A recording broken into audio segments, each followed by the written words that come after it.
తెలంగాణ ప్రభుత్వం చేపట్టిన కులగణన రీసర్వే నేటితో ముగిసింది. గతేడాది నవంబర్ 6 నుంచి డిసెంబర్ 25 వరకు నిర్వహించిన సర్వేలో పాల్గొని కుటుంబాల కోసం ప్రభుత్వం ఈ నెల 16 నుంచి రీసర్వే చేపట్టింది. అయితే ఇందులోని వివరాలు ఇచ్చేందుకు చాలా మంది ఆసక్తి చూపలేదు. మొత్తం 3,50,000 కుటుంబాలు మిగిలిపోగా సుమారు 10,000 కుటుంబాలే ఎంట్రీ చేయించుకున్నట్టు తెలుస్తుంది.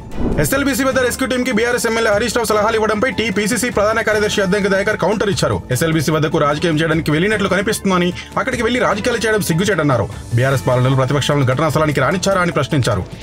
రాష్ట్రంలో పోలీస్ వ్యవస్థను పటిష్టం చేసేందుకు ప్రభుత్వం చర్యలు తీసుకుంటుంది. రాష్ట్ర వ్యాప్తంగా కొత్తగా 100 పోలీస్ స్టేషన్లు ఏర్పాటు చేసేందుకు కసరత్తు చేస్తున్నట్లు తెలుస్తుంది. ఇందులో ట్రాఫిక్ టానలతో పాటు మహిళా పీఎస్లు ఏర్పాటు చేస్తున్నట్లు తెలుస్తుంది. ఇందుకు సంబంధించిన ప్రతిపాదనలు సిద్ధమయ్యాయి. త్వరలోనే వీటి ఏర్పాటుకు సర్కారు ఆమోదం తెలుపనుంది. కాగా రాష్ట్రంలో ప్రస్తుతం 844 పీఎస్లు ఉన్నాయి. ఎస్ఎల్బీసీ టన్నెల్ కూలిన ఘటనకు సంబంధించి రాష్ట్ర ప్రభుత్వం కీలక నిర్ణయం తీసుకుంది. సొరంగం ఇన్లెట్ నుంచి 14 కిలోమీటర్ల వద్ద ఆడిట్ పెట్టేందుకు చర్యలు తీసుకుంది. ఇందుకు ఎంత ఖర్చైనా భరించేందుకు సిద్ధమని మంత్రి ఉత్తమ్ తెలిపారు. ఈ బాధ్యతను ఎన్ఆర్ఎస్కి అప్పగించింది. టన్నెల్లో చిక్కుకున్న వారు ఖచ్చితంగా ఎక్కడ ఉన్నారనే విషయం తెలియగానే ఈ ప్రక్రియ మొదలు పెడతారు. పోసాని కృష్ణమురళికి కోర్టు 14 రోజుల రిమాండ్ విధించడంతో రాజపేట సబ్ జైలుకు తరలించారు. మొన్న హైదరాబాద్ లో పోసాని అరెస్ట్ చేసిన పోలీసులు ఓబులవారిపల్లి తీసుకొచ్చి నిన్న 9 గంటల పాటు సుదీర్ఘంగా విచారించారు. అనంతరం రైల్వే కోడ్ మెజిస్ట్రేట్ ముందు హాజరుపరచగా మార్చి 12 వరకు రిమాండ్ విధించారు. పోసాని కృష్ణమురళిపై పోలీసులు దాఖలు చేసిన రిమాండ్ రిపోర్టులో కీలక అంశాలు ప్రస్తావించారు. పోసాని దారుణమైన వ్యాఖ్యలు చేశారు. అసభ్య పదజాలంతో దూషించారు. పోసానిపై రాష్ట్ర వ్యాప్తంగా 14 కేసులున్నాయి. సినీ రంగానికి చెందిన వ్యక్తి కావడంతో ఆయన వ్యాఖ్యలు చాలా మందిపై ప్రభావం చూపుతాయి. సమాజంలో విభజన ఉద్రిక్తలు తెచ్చేలా ఆయన మాట్లాడారు అని పోలీసులు పేర్కొన్నారు. తల్లికి వందనంపై ఆర్థిక శాఖ మంత్రి పయ్యావుల కేశవ్ కీలక ప్రకటన చేశారు. ఈ పథకం అమలుకు 2025-26 విద్యా సంవత్సరానికి గాను 9,407 కోట్లు కేటాయించినట్లు చెప్పారు. చదువుకునే ప్రతి విద్యార్థికి తల్లికి 15,000 ఆర్థిక సాయం అందించనున్నట్లు తెలిపారు. ప్రభుత్వ ప్రైవేటు విద్యాలయాల్లో 1 నుంచి 12 వరకు చదువుకుంటున్న విద్యార్థులకు ఇది వర్తిస్తుందని వివరించారు.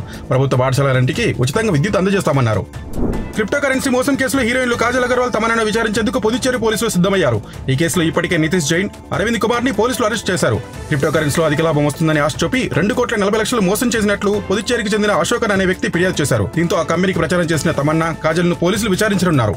బడ్జెట్ ప్రసంగంలో మంత్రి పయ్యావుల కేశవ్ ఈ ఏడాది నుంచి కొత్త పథకం అమల్లోకి తీసుకురాబోతున్నట్లు ప్రకటించారు. రాష్ట్రంలోని ప్రతి కుటుంబానికి నాణ్యమైన వైద్య సేవలు అందించేందుకు 25 లక్షల ఆరోగ్య బీమా పథకం అమల్లోకి తెస్తామని వెల్లడించారు. దీనివల్ల మధ్యతరగతి పేద ప్రజలు ఎలాంటి ఖర్చు లేకుండా కార్పొరేట్ వైద్యం పొందవచ్చని వివరించారు. అటు ఆరోగ్య శాఖకు 19,264 కోట్లు కేటాయించామన్నారు. కాచిగూడ రైల్వే స్టేషన్లో ఏఐసీసీ తెలంగాణ నూతన ఇన్ఛార్జ్ మీనాక్షి నటరాజన్ కి TPCC chief MLC Mahesh Kumar Goud స్వాగతం పలికారు. నేడు గాంధీ భవన్ లో టీపీసీసీ అధ్యక్షుడు మహేష్ కుమార్ గౌడ్ అధ్యక్షతన జరిగే టీపీసీసీ విస్తృత స్థాయి సమావేశంలో పాల్గొననున్నారు. ఈ సమావేశంలో పీఎస్సీ సభ్యులు, మంత్రులు, ఎంపీలు, ఎమ్మెల్సీలు, ఎమ్మెల్యేలు, డీసీసీ అధ్యక్షులు, ఉపాధ్యక్షులు పాల్గొంటారు. పోలవరం ప్రాజెక్టు 73% పూర్తయిందని, 2027 నాటికి దాన్ని పూర్తి చేస్తామని మంత్రి పయ్యావుల కేశవ్ తెలిపారు. ఏటా దాదాపు 2,000 టీఎంసీల గోదావరి జలాలు సముద్రం పాలవుతున్నాయని, వీటిని రాయలసీమకు మళ్లిస్తామని చెప్పారు. ఇందుకోసం సీఎం చంద్రబాబు పోలవరం బనకచెర్ల అనుసంధాన ప్రాజెక్టుకు శ్రీకారం చుట్టారన్నారు. అలాగే హంద్రీనీవా కాలువ వెడల్పు, వెలిగొండ, చింతలపూడి, వంశధార ఫేజ్ 2 పనులు వివిధ దశల్లో ఉన్నాయని పేర్కొన్నారు. మహాకుంభమేళలో పనిచేసిన స్వచ్ఛ వారియర్స్ పై యూపీ సీఎం యోగి ఆదిత్యనాథ్ ప్రశంసలు కురిపించారు. ఈ 45 రోజులు ప్రయాగ్రాజ్ ను వారెంతో పరిశుభ్రంగా ఉంచారని పేర్కొన్నారు. పవిత్రతను కాపాడారని కొనియాడారు. రాత్రి పగలు శ్రమించిన సిబ్బందికి వేతనంతో పాటు అదనంగా 10,000 రూపాయల బోనస్ ప్రకటించారు. గంగామాతను స్వచ్ఛంగా ఉంచుకోవాల్సిన బాధ్యత తమపై ఉందన్నారు. ప్రధాని నరేంద్ర మోదీ వల్లే కుంభమేళ అత్యంత విజయవంతమైందని పేర్కొన్నారు. 3 భాషల పాలసీ నియోజకవర్గాల పునర్విభజన విషయాల్లో తమిళనాడు సర్కార్ కేంద్రంపై యుద్ధం ప్రకటించింది. ఈ పోరాటానికి తమిళ ప్రజలు సంఘీభావం ప్రకటించాలని సీఎం స్టాలిన్ వీడియో సందేశంలో కోరారు. డీలిమిటేషన్ మన రాష్ట్ర ఆత్మగౌరవాన్ని దెబ్బతీస్తుంది. సామాజిక న్యాయం, సంక్షేమ పథకాలకు నష్టం కలుగుతుంది. డీలిమిటేషన్ కేవలం జనాభా ప్రాతిపదికన చేయొద్దు. భవిష్యత్ కోసం ఎంతైనా పోరాడతామని స్పష్టం చేశారు. బీహార్లో ఓ దివ్యాంగుడిని పోలీసులు దారుణంగా కొట్టారు. ఇందుకు సంబంధించిన వీడియో సోషల్ మీడియాలో వైరల్ గా మారింది. సమీర్లోని చౌహర్ గ్రామంలో మానసిక స్థితి సరిగ్గా లేని ఒక యువకుడు రోడ్డుపై నిలిపిన పోలీస్ కారును ఆనుకొని కూర్చున్నాడు. ఇది చూసిన పోలీసులు అతనిపై ఆగ్రహం వ్యక్తం చేస్తూ తమ లాఠీలకు పని చెప్పారు. కాళ్ళు చేతులపై కొడుతూ పక్కకు ఈడ్చుకెళ్లారు. ఈ ఘటనకు సంబంధించి 2 పోలీసులను సస్పెండ్ చేశారు. సౌర కుటుంబంలో 7 గ్రహాలు ఒకే వరుసలో రావడంతో ఆకాశంలో నేడు అద్భుతం ఆవిష్కృతం కానుంది.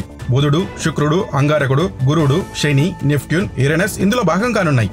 నెప్ట్యూన్, యురేనస్ గ్రహాలు టెలిస్కోప్ లో మాత్రమే కనిపిస్తాయని నాసా తెలిపింది. 2040 వరకు ఇలా 7 గ్రహాలు ఒకే వరుసలోకి రావు. అయితే ఈ ఏడాది ఆగస్టులో 4 గ్రహాలు లైన్లోకి వస్తాయి. యుఎస్ కు చెందిన ఇంటిట్యూబ్ మిషన్స్ కంపెనీ జాబిలిపైకి డ్రోన్ పంపింది. నాసా కనడియా అంతరిక్ష ప్రయోగ కేంద్రం నుంచి స్పేస్ ఎక్స్ ఫాల్కన్ 9 రాకెట్ బుధవారం నింగిలోకి తీసుకెళ్లింది. అందులోని ల్యాండర్ అథీనా మార్చి 6న చంద్రుడి దక్షిణ ధ్రువానికి 100 మైళ్ల దూరంలో దిగునుంది. అందులో నుంచి గ్రేస్ అనే డ్రోన్ బయటికి వచ్చి జాబిలిపై ఎగురుతుంది. ఈ క్రమంలో దానిలోని పరికరాలు చంద్రుడి ఉపరితలాన్ని అన్వేషిస్తాయి. పాకిస్తాన్ క్రికెట్ టీం పాతాళానికి పడిపోయింది. ఐసీసీ ఈవెంట్లో ఆ జట్టు ఆట తీరు దారుణంగా తయారైంది. చివరి 3 ఐసీసీ ఈవెంట్లలో ఎక్కువ విజయాలు సాధించిన ఆసియా జట్టులో భారత్ టాప్ లో ఉంది.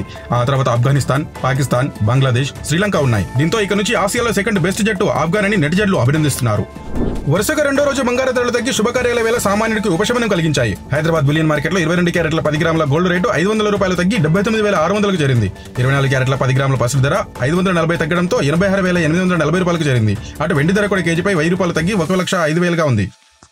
లేటెస్ట్ న్యూస్ తెలుగు మరియు ఇంగ్లీష్ అప్డేట్స్ కోసం ఇప్పుడే క్యూ న్యూస్ అఫీషియల్ యాప్ ని ప్లే స్టోర్ నుండి డౌన్లోడ్ చేసుకోండి. సరికొత్త సమాచారాల కోసం క్యూ న్యూస్ వెబ్సైట్ ని ఫాలో అవ్వండి. ఛానల్లో ప్రాంతీయ, జాతీయ, అంతర్జాతీయ వార్తలు వీక్షించండి.